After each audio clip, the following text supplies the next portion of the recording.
విశాఖకు చెందిన మార్గాన రామారావు 7 వయసు దాటినా సమాజ హితాన్ని మాత్రం వేడలేదు.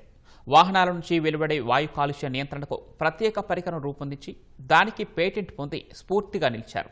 ఆ పరికరాన్ని రవాణా వాహనాలలో అమర్చితే కాలుష్య తీవ్రతను సగానికి పైగా తగ్గించొచ్చని చెబుతున్నారు.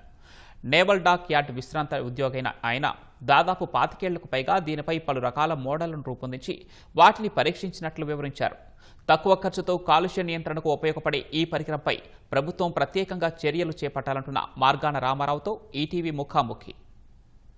దేశంలో వాహన కాలుష్యం ఒక ప్రధానమైన సమస్య. అవి వదిలే కాలుష్యం మొత్తం వాతావరణాన్ని పీల్చే ఆక్సిజన్ ని తక్కువ చేస్తున్నాయి. ఈ వాహన కాలుష్యాన్ని తగ్గించే ఆవిష్కరణలకి ఇప్పుడు ప్రభుత్వాలు ప్రస్తుతం దృష్టి సారించాల్సిన పరిస్థితి ఏర్పడింది. విశాఖకు చెందిన మార్గాన రామారావు గారు నేవల్ డాక్ యార్డ్ లో పనిచేస్తూ పదవి విరమణ చేశారు. పని చేస్తున్న సమయంలోనే ఈ పరికరానికి రూపకల్పన చేశారు. దీనికి భారత ప్రభుత్వం పేటెంట్ కూడా ఇచ్చింది. ఈ పరికరం రవాణా వాహనాలకి అమరిస్తే దాని వల్ల వచ్చే ప్రయోజనాలు ఆయన సమర్థంగా నిరూపించగలిగారు. దీన్ని భారత ప్రభుత్వం అందిపుచ్చుకోవాల్సిన అవసరం ఏంటి? ఈ అన్ని విషయాల్ని రామారావు గారిని అడిగి తెలుసుకుందాం. రామారావు గారు నమస్కారం అండి.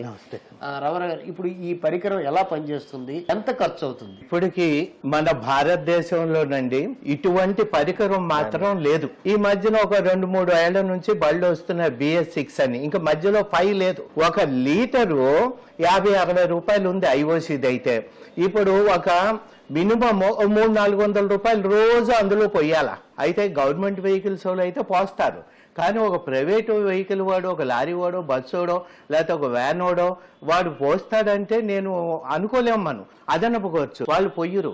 అప్పుడు అది BS4 స్టాండర్డ్, BS3 స్టాండర్డ్లోనే నడుస్తుంది. మనం ఆ పొగలో వచ్చే కాలుష్యం యాంబియంట్ లోకి వెళ్తుంది. ఈ రోడ్డు మీద బండి నడుస్తూ ఆ పొగని దీనికి పెడతామండి. ఈ డివైస్ లోకి వెళ్తుంది. ఇందులో కెమికలైజేషన్ అవుతుంది, ఇందులో నుంచి రిలీజ్ అవుద్ది. ఏ ఫోర్స్లో వెళ్ళిందో ఆ ఫోర్స్లోనే రిలీజ్ అవుద్ది. ఇందులో ఎంటర్ అయినప్పుడు 400 degrees టెంపరేచర్తో ఇందులో ఎంటర్ అవుతుంది. ఎప్పుడైతే ఇందులో ఇందులో కొన్ని చాలా సింపుల్ కెమికల్స్, ఒక ఈ లెవెల్ వరకు వాటర్ ఉంటుంది. అందులోని రొటేట్ అవ్వగానే టెంపరేచర్ 70 degrees కన్నా తక్కువలో రిలీజ్ అవుద్ది. ఎప్పుడైతే ఎగ్జాస్ట్ టెంపరేచర్ తగ్గిపోతుందో ఇందులో ఉన్న పొల్యూటెంట్స్ న్యూట్రలైజ్ అవుతాయి. అలాగనే ఇందులో యూరియా ఉంది, నైట్రేట్స్ న్యూట్రల్ అవుద్ది. ఇందులో సోడియం కార్బోనేట్ ఉంది, సల్ఫర్ కంటెంట్స్ న్యూట్రల్ అయిపోతాయి. అలాగనే మనం మెయిన్ మొనాక్సైడ్ CO మనం ప్రతి ఇంజన్లో కూడా ఒక సెకండ్కి 4 to 5 పవర్ స్ట్రోక్స్ వచ్చేస్తాయి. ఈ పవర్ స్ట్రోక్స్లో ఆ ఫ్రాక్షన్లో అది ఫైర్ అవ్వదు. ఒక 10%, 20%, 30% ఫ్యూల్ బర్న్ అయిపోయి బర్న్ అవ్వకుండా అది హాట్ ఎగ్జాస్ట్ గ్యాస్లో 400 సెంటీగ్రేడ్ టెంపరేచర్లో యాంబియంట్లోకి రిలీజ్ అయిపోద్ది. ఆ రిలీజ్ అయ్యేది ఇందులోకి ఎప్పుడు వెళ్తుందో ఈ లిక్విడ్స్లో ఫామ్ అయిపోయిన ఆయిల్ ఇందులో కలెక్ట్ అయిపోద్ది. మెయిన్ అది మనకి అతి ప్రమాదకరమైనది, మనుషులకి ఈ రోజు వచ్చే జబ్బుల్లో అతి ముఖ్యమైనది మొనాక్సైడ్. ఆ మొనాక్సైడ్ కూడా ఇందులో కలెక్ట్ అవుద్ది.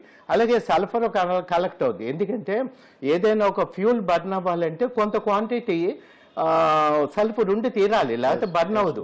కానీ ఆ బర్న్ అవ్వగా ఉన్నది కూడా ఇందులో కలెక్ట్ అవుతాయి.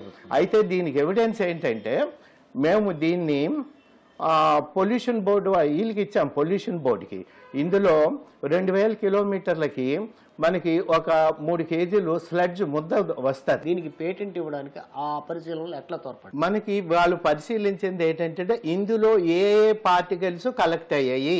కార్బన్ కలెక్ట్ అయింది, నైట్రేట్స్ కలెక్ట్ అయింది, మరి అలాగనే ఆయిల్ క్వాంటిటీస్ కలెక్ట్ అయ్యాయి, సల్ఫర్ కంటెంట్స్ కలెక్ట్ అయ్యాయి, ఇంకా ఎక్స్ట్రా అవి చాలా తక్కువ % ఉంటాయి మన వెహికల్లో.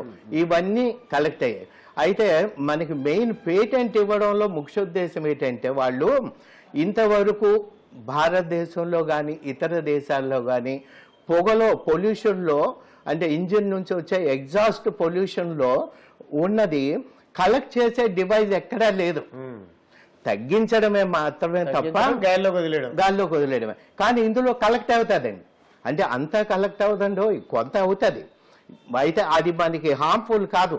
మనం ఏంటంటే ఇది నీది నాగ్పూర్ వాళ్ళకి పంపితే వాళ్ళు అంటారు ఇందులో 50% పొల్యూషన్ తగ్గుతుంది అయ్యా, ఇప్పుడున్న దేశ పరిస్థితుల్లో 5 to 10% గాని తగ్గితే మనం చాలా హాయిగా బతికియొచ్చు అని వారు చెప్పిన సలహా అండి. అంటే డ్రై చేసేసిన స్లడ్జ్ ఇది, ఇందులో నుంచి కలెక్ట్ అయింది.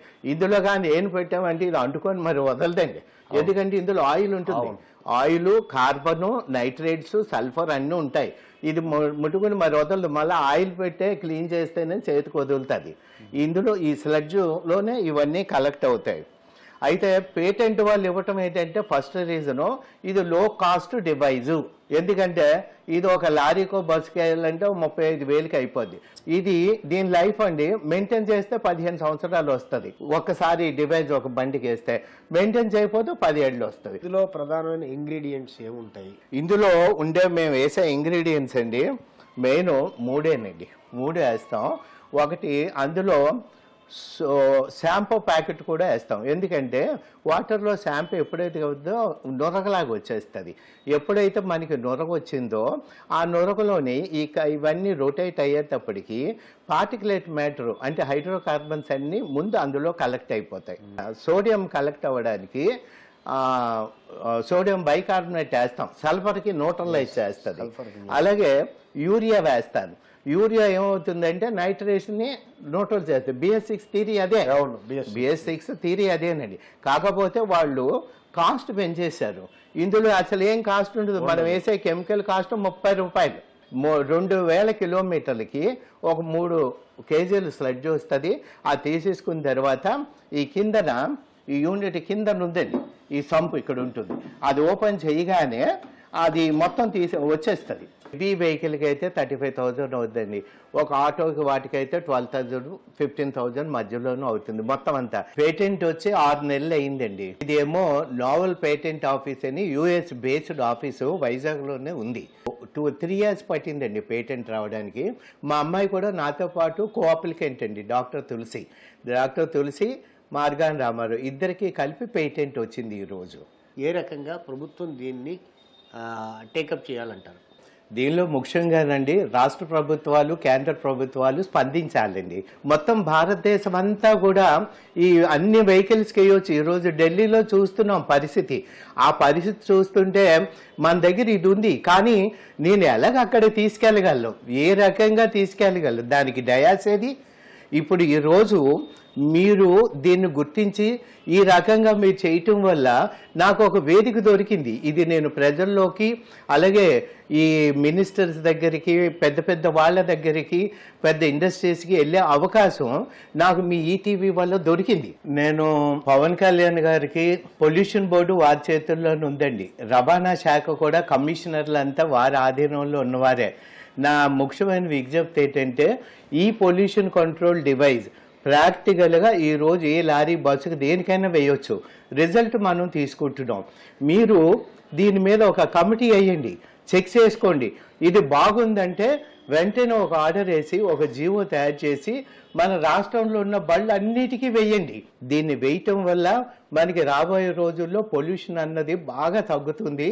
ఒక 1 or 2 yearsలో మొత్తం దేశంలో అన్ని బళ్ళకు కూడా ఈ కంట్రోల్ డివైస్ వస్తుంది. ఇది రామారావు గారి మనోగతం. ధన్యవాదాలండి రామారావు గారు. రాష్ట్రంలోనే కాదు దేశంలో మొత్తం ఆవిష్కరణ పేటెంట్ వచ్చిన తర్వాత దీన్ని ఈ ఫలితాలు సామాన్యులకి అలాగే మన సమాజానికి అందాలంటే ఖచ్చితంగా దీనికంటూ ఒక ప్రభుత్వ ఉత్తర్వు అంటూ ఉండాలి. ఉత్తర్వు ఉన్న తర్వాత దీన్ని రన్నింగ్లో కావాలంటే ఇంకా దాన్ని మోడిఫై చేసుకోవచ్చు అని కూడా ఆయన చెప్తున్నారు. శ్రీనివాస్తో కూర్మరాజు, ఈటీవీ న్యూస్, విశాఖపట్నం.